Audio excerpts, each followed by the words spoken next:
Hi, I'm Albert Sommers, and this is my sister Jonita Sommers, and I would like to welcome you to Sommers Ranch. I hope you enjoy your tour, and we are honored to be the 2012 recipients of the Leopold Conservation Award for Wyoming.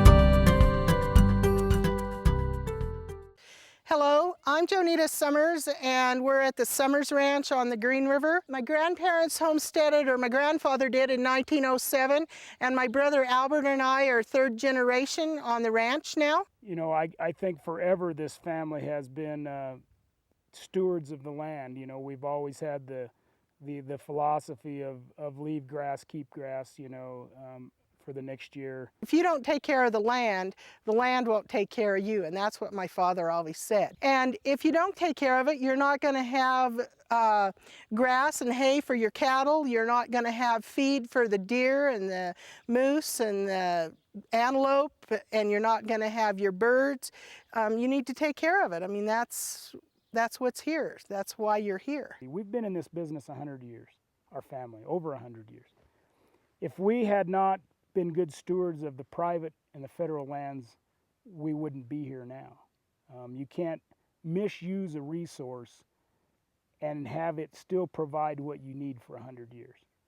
So I think all ranchers are land stewards for the most part, and I believe our ranch is very representative of the high quality of ranchers and ranching in this valley, in the Green River Valley. Why we were probably explicitly, singled out for this award probably relates to 2 or 3 or 4 things that this ranch, this family has chosen to do currently, over time, and for a long length of time.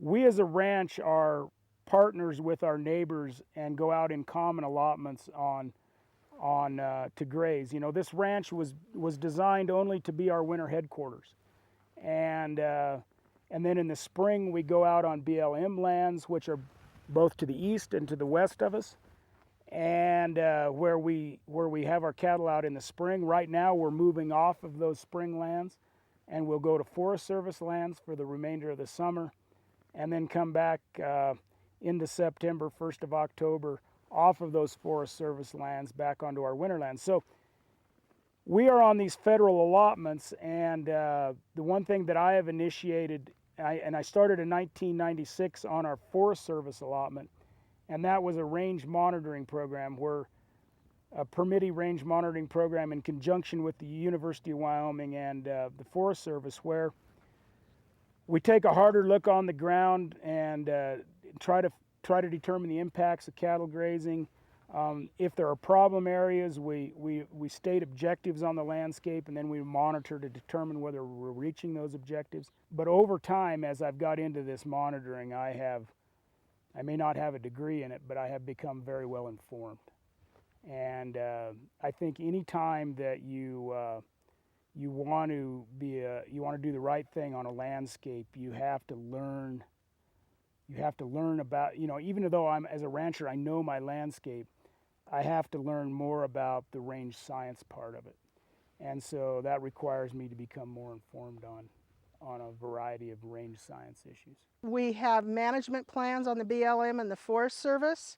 There's 4 different pasture systems. 3 of them are deferred rest rotation, which means you go in low on one side and then up high, and then in the fall you come out on the other side low, and then the next year you go in on the side you came out in first and go up high and come out.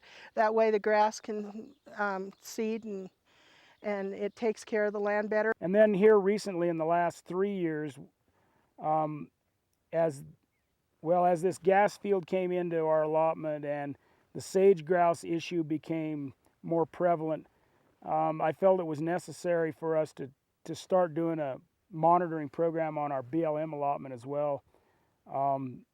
Particularly the sage grouse issue, you know, if that bird becomes listed, that could have ramifications for grazers.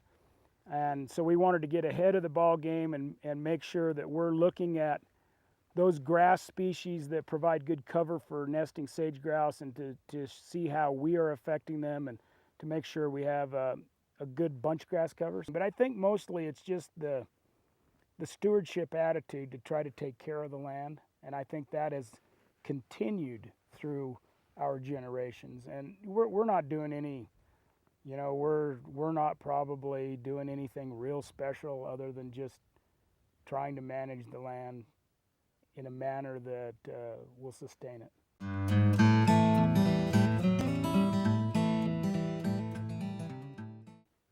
Oh, about 3 years ago, I guess, or 4 years ago now, my sister and I sat down after our folks had passed away, and we wanted to look ahead to the future for the time when we weren't on this ranch. Neither one of us has children, and so we wanted to see what the future for this ranch would be. And we sat down and we developed a project whereby we would put a conservation easement on this land, and we would preserve a public fishing access for the public. We wanted to do a historical easement to preserve some historically significant features on the ranch.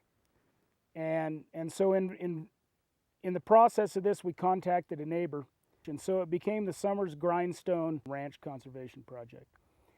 And it encompasses a little over 19,000 acres total, of which 1,800 acres is our ranch, the rest being our neighbors. But what it does is it protects a very large landscape into perpetuity. And I think the one thing these ranches do is they preserve wildlife habitat. They preserve land in its, for the most part, in its pristine state.